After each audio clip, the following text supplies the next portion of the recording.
Showbiz fanatics, Miss Catherine Bernardo abay agad na nagtrending matapos ilabas ang ilang mga larawang ito sa publiko. But before that, if you haven't subscribed yet to my YouTube channel, please don't forget to like, share, and subscribe at hit mo na rin ang notification bell for more showbiz updates. And of course, kung hindi pa po kayo nakapag-like, share, and follow sa ating Facebook page, please don't forget to like, share, and follow. And also, narito po ang ilan sa mga kaganapan kay Miss Catherine Bernardo. Ito po ay ipinost ni Mr. Joros Gamboa. Finally, no, yung kanyang mga videos kasama nga angkat din. So, ayun yung ilan sa mga kaganapan po na nilabas din ni Joros yung mga photos. Ito yung kanilang day off nung wala po silang shooting, magkasama po sila ni Mr. Alden Richards, Catherine, and Joros na nag-gym sila at nag-scroll doon po sa Calgary, Canada. Ayan. So, ayan po yung mga kaganapan na yan. And I think mas marami pa pong videong ilalabas si Joros Gamboa, katulad ng mga behind the scene videos na ginawa po nila nung nagluluto tapos gumagawa ng parang drinks or endorsement drinks. Itong si Mr. Alden Richards, yun po yung isa sa mga inaabangan natin ngayon. At nakita natin talaga na they really spend time together.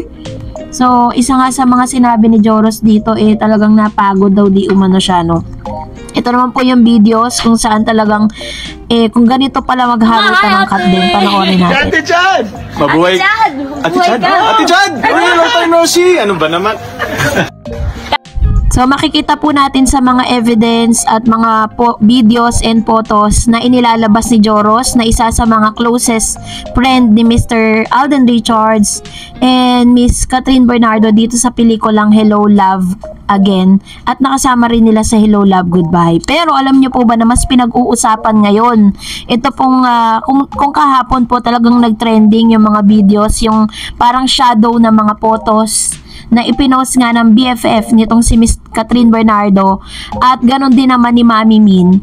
Kasalukuyang pinag-uusapan, ilang minuto pa lang ang lumalabas ang photo sa inilabas si Miss Catherine Bernardo sa kanyang IG ay napag-usapan at laman na po ito ng lahat ng mga social media platform as of this moment. So, sabi po ng ilang news outlet, ayaw nga daw di umanong magpaawat sa pagpapasabog sa kapangahasan si Catherine Bernardo at muling ibinalandra ang kanyang kaseksihan. Sa latest IG post nito, habang ibinibida ang photoshoot nito para sa luxury brand na Gucci, nagpasilip ng kanyang dibdib si Catherine sa suot nitong oversized long blazer o coat. Nakakatuwa ang cleavage ni Catherine na nagpapakita ng kanyang bubay na animoy isang daring model.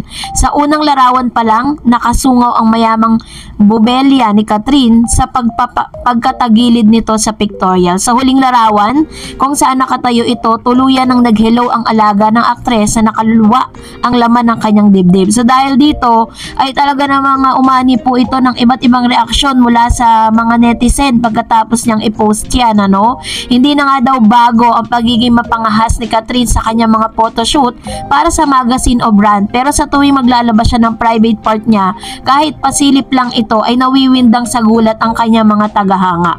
Aprobado naman ng mga solid ni Catherine ang kanyang pagiging daring, lalo pat fashion ang team nito.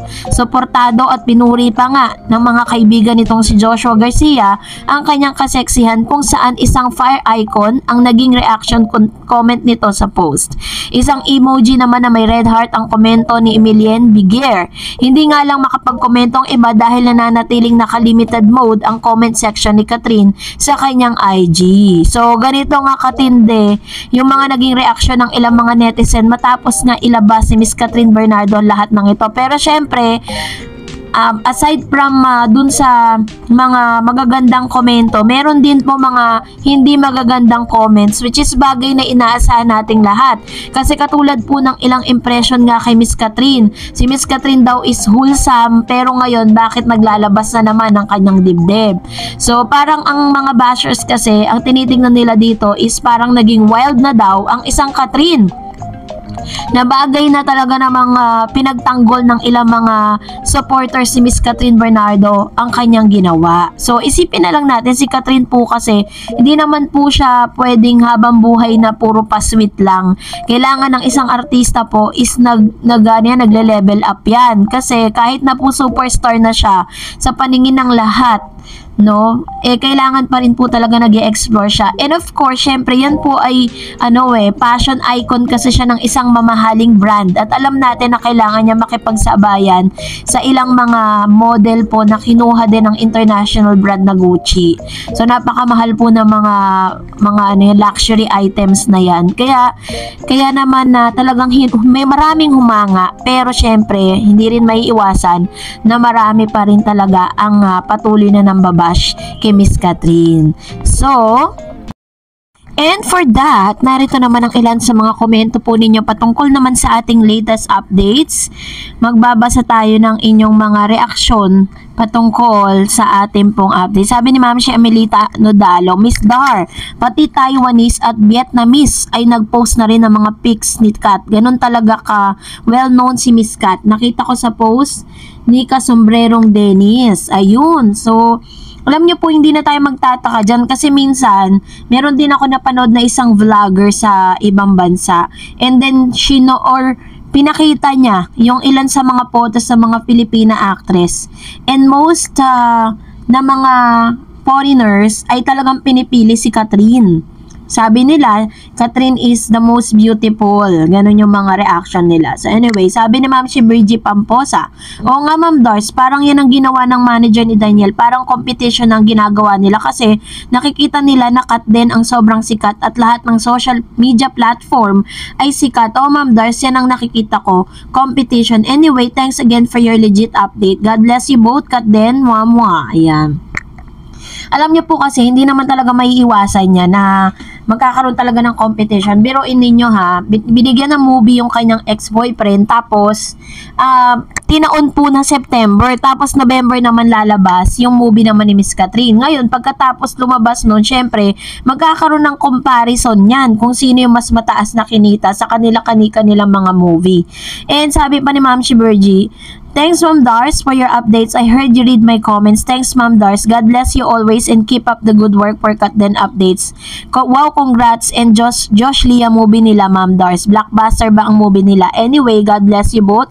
Kat Den, Ma'am Wa. Ayan. So, as of this moment, nasa 20 million, 20 point something na po yung first day pero hindi pa po, still on counting pa rin for the second day. Sabi ni Miss Emmy Bartolome, hope and pray na sila na nga na ulang ako nag-wish at pray tungkol sa artista. Sana nga dahil pareho silang mabait at magalang at makajos. Fan din ako ni Marian Rivera pero di ako nag-wish na and pray para maging life partner niya. Kinakat din lang ako magkakaganito kahit na senior na ako. Ayun. Marami naman talaga ang nagwi-wish na talagang ang end game talaga is Kat din. Yun po yung gusto nating lahat. And another comment, sabi ni Miss Christine Celeste. Sabi niya, nung birthday yan ni Kat sa beach, I saw one posted of those pics na nakikissing. Anino nila ni Kat din talaga. Si Joros, yata nag-post na forgot na, but one of their friends sa beach party yan na ang color and background. So sweet, they're kissing shadow. Kat din USA, napakabait na babae at tapat magmahal. She's very special, kaya sana wag na siyang masaktan muli. Ha, Alden? Ayan. Alam nyo, kapag nangyari yan, marami po talagang masasaktan. At marami na talagang hindi na talaga gugustuhin, no? Itong si Alden kapag nagkataon. Kasi parang ang dami talaga nagmamahal kay Miss Catherine Bernardo. And sabi namang isang viewers natin, attention sa mga Kat Dance ko, sa mga malapit lang na tao sa Kat Dance, magdididikit. Nag-spy, okay? Ang dami ng hints. Hindi nyo pa rin magets. Hashtag solid Kat Den here. And sabi ni Mr. Ronelo Yangson, tameme ang mga bashers. Ayan na, tignan nyo ang sweet nila Kat din. Yan. So, yun po yung ilan sa mga panablas sa mga bashers na hanggang sa ngayon, kini-question pa rin, no? Kung ano ba talagang meron sa kay Catherine at Alden Richards. Kahit na alam natin na napakarami na pong mga paayuda moments at napakarami na pong mga ebidensya na nagkakalat ngayon sa social media. But still, ganun pa din, ano? Marami pa rin mga hindi naniniwala. But anyways, Desisyon naman nila yun, diba? Sabi pa ng isa pang viewers natin, si RG Med, it's a great feeling po to see this pic club, the lovers behind this pic. God bless Kat din. Praying for you. And sabi naman ng isa pa, wow, kilig talaga. Heart, heart, heart, heart, heart. Ayan. So, very positive po yung naging reaction ng ilang mga netizen at ilang mga Kat din fans. Doon po sa nakita natin ngayong araw, ano, grabe. So, anyways, meron pa isa pa, last comment po ito. Sabi ni Lina, Miss Ma'am Shelina Paga, hey Miss Darrets, iba ang kilig ng pagpapakita ko. Pag nakikita ko yung mga galaw ng Kat din, iba yung nangyayari. I think they're already in a relationship, Miss Darrets, in my opinion. Kasi di naman tumitingin si Alden sa ganda kasi simple lang talaga si Catherine. Yung sigurong nagustuhan ni Alden kay Catherine. Ayun. So, thank you po sa inyong mga komento. And that's it for today. For more videos and updates, please don't forget to like and subscribe. And please don't forget to follow my Facebook page, Dar Eds TV. God bless everyone.